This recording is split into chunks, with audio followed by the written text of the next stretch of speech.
Woo-wee! This room is toe up from the flow up. But there is one useful thing we can get out of the rubble, which is this gas canister right here.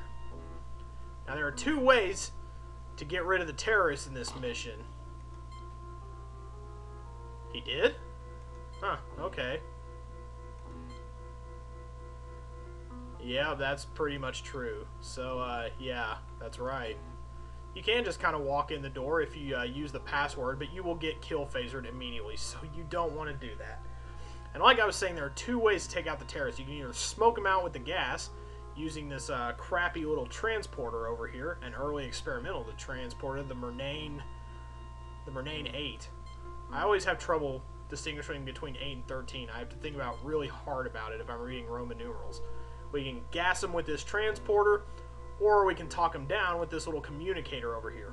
And there's only one requirement for getting 100% on this mission, and that's successfully negotiating with the terrorists. So if you gas them, you're not going to get your high score. But if you can talk with them, and maybe talk them out of, killing everybody and phasering the shit out of everyone, you can complete this mission 100%. And it's really easy, because you don't have to scan anything. Because, you don't have to scan anything because you don't have your tricorders with you, because they didn't let you bring all that stuff down for a diplomatic mission. So now let's go in here. And we have a few things we can do around here. Let's check out old Mr. Dunkelberger. We can't have it do anything until we get it running. So what about this over here? Let's get something like this running. Hate to mess with that lovely work of art.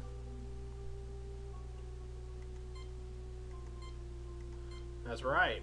But wait, did he pick one up or no? No, but we got to go break us off a piece of that. So it's going to come in handy for powering the communicator. Yeah, it is just a display. A wonderful piece of artwork. Nobody will notice. How about this thing over here? Can we get it open? Scotty's the machine man, so... Uh-oh. I don't think any of us are strong enough to pull it free. Well, maybe a robot would be strong enough to pull it free, but we don't have anything to charge a capacitor with. So, will an empty one work? Should have just enough juice. Yeah. Yeah, I'll do it, because he's the only one who could open up the thing. So now, we've got him facing us. He's ready to run around and do our bidding. Can we talk to him? Nope, not really. He's not that kind of robot. So I believe you use him on the... Nope. Can't use him on the pod bay door. Barney, open the pod bay door. His name is Barney. The plaque says something about how they used to affectionately give their guys names sometimes. They're little robot workers. There we go. He did that with ease. So now we can get in and look at the parts inside. Let's see what we got going on inside here. You need to wet this beauty down and get a catalyst in her. So we're going to use this. Whatever this is, scientific probe, powered by a small fusion reactor since removed. But we're going to have to power it up in order to get our other capacitor running, because we need a capacitor to run the communicator. Probably dry as a bone after all these years. Well, we do have one wet thing in our inventory. Here goes nothing. Look out, fuel cell, here she comes. Alright, and now we can attach a few things to it to get this thing powered up. The tray will serve as the tray that the wine was served on. It'll act as a contact and a catalyst, so we can set a capacitor on that and power it up. So here we go. We should be able to charge that up pretty well now. All hooked up and charging, Captain, and now we just got to wait around for that to do its stuff. Let's look at some plaques. The Dunkelberger Automated Worker Mark 12 was a successful entry in the early days of automated labor. The Mark 12 was designed to function as a cargo helper, allowing small manufacturers to cheaply compete against large corporations. Due to their small size, reliability, and obedience, these robots were often treated like pets and given names that were incorporated into their response systems. This particular version was called Barney. Hence why he said Barney opened the cell pod bay door. What's this thing over here while we're waiting for it to charge? This displays all glistening angles of crystal. Written on the plaque, an early example of the crystalline computers developed by the Lantoids of Tuner 9. Supposedly impossible to access by non-lantoid life forms, this computer works on a combination of harmonics and light transmission.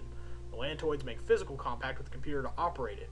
It is said that listening to a lantoid operate the computer is like listening to a complex musical score played on delicate chimes.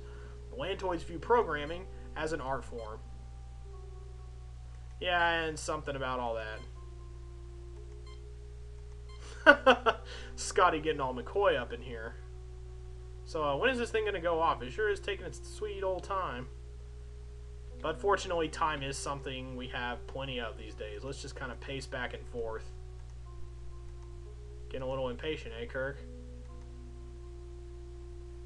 There we go. So, let's pick up that thing. All ready to go, Captain. And we're going to need to take the tray with us because that's part of getting the communicator to work as well. Nice. Okay, so let's go in here. Barney has done everything he can for us, but he's just going to kind of follow us around anyway because he's a nice little automated worker. So now we're going to power up this thing down here, and we are going to talk to the terrorists. We're going to talk mano-a-mano, man-to-man. And this is a very complicated, Captain, look but don't touch. I think we've done plenty of touching already. I don't think it's going to be, too much of a problem. Oh, that was not nice, Scotty. So, we're going to save our game because, this chat gets a little complicated and it's easy to screw it up. So, we're going to replace whatever this is. And then we're going to hook the old capacitor up to it. It will fit, but why are we doing this? Well, let's see. Why are we doing this? Let's check it out. Yeah, me too. So let's get Scotty in on this. It looked like I accidentally clicked Kirk. They're about to have some booty rocking everywhere. No change, Captain. She's still short of some power and a transmitter.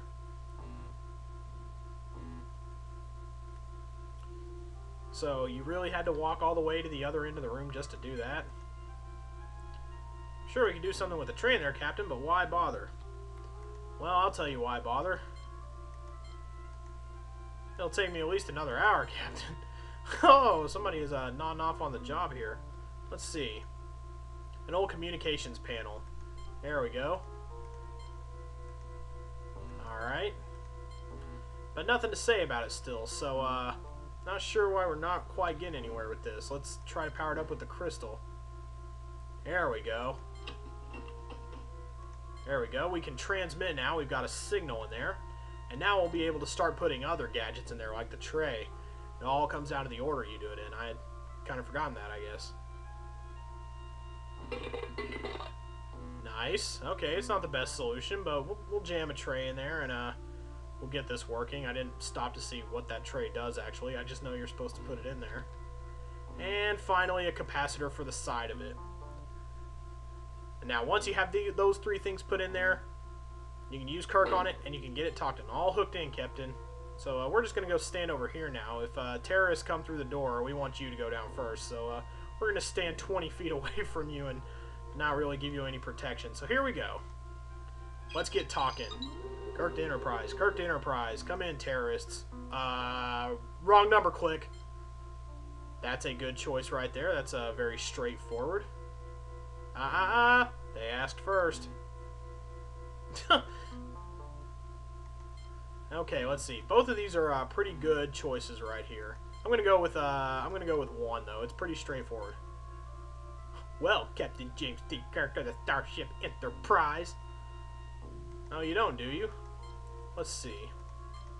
Who am I talking to? Well, he didn't have to answer that, but that's very nice of him to do so, actually. So, let's say we've never heard of the Onakin family. Uh-oh. Uh-oh.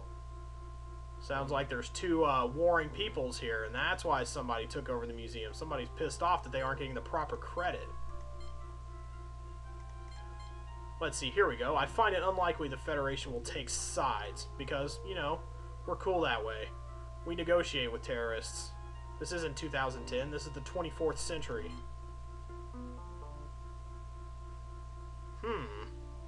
The Quelky being the probe that we looked at earlier when we came in here before the Curator called us in.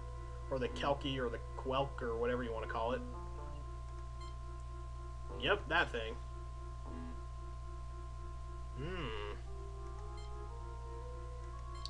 Now let's see. No. You don't want to side with the Saransi, whatever you do. If you start acting like you're going to side with the Saransi, the terrorists are going to get really pissed off, and they're just going to shut down communications, and then you'll have to gas them, which obviously is a bad thing. So you just want to get all the information you can, and then try to make a compromise, because compromise is the key to doing well in this game. Alright, well, nobody's disputing that. Let's talk about this. Let's see, it sounds like you have a legitimate grievance. That's a good choice. This is a really lengthy and involved conversation. I'm trying to remember here how I'm supposed to handle this, because you're definitely walking on eggshells here. This is one of the harder dialogue choice chains in the game. Yeah, let's see. Let's try to decide. I think this is a good choice right here. Okay, that wasn't good. Let's see. Ahaha! There we go, the Shatner choice. Right here. You want peace. We want peace. I dig it. Is that an offer? That's a guarantee. Okay, now that's a little, we can't check with anybody because we don't have any communication stuff. That's a bluff. It's the wrong answer. That's a guarantee. You have my word. I'm Captain Kirk. I'm a badass. We're going to resolve this right now. Alright, we'll turn off the security override and give ourselves up and trust the word of Captain Kirk. So we win today. Hooray! So we come in here. Nope. Captain Kirk. Alright. Wow, boy, I guess they just kind of blew their way in over here. Wish I could check this out a little more.